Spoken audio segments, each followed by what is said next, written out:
శ్లోక number 71 అండి. నఖానాముద్యోతైర్నవలలినరాగం విహసతాం కరాణాంతే కాంతిం కథయ కథయామః కథము మే కయాచిద్వా సామ్యం భజతు కలయా హంతకమలం యది క్రీడల్లక్ష్మీ చరణతలలాక్షారసచణం. శ్లోక number 72 అండి. సమందేవి స్కందద్విపవదన పీతం స్తనయుగం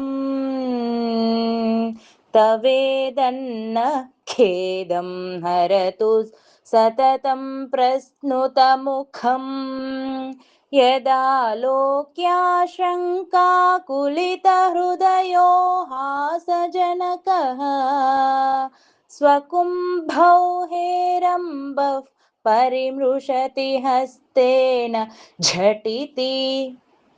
శ్లోక నంబర్ 73 అండి.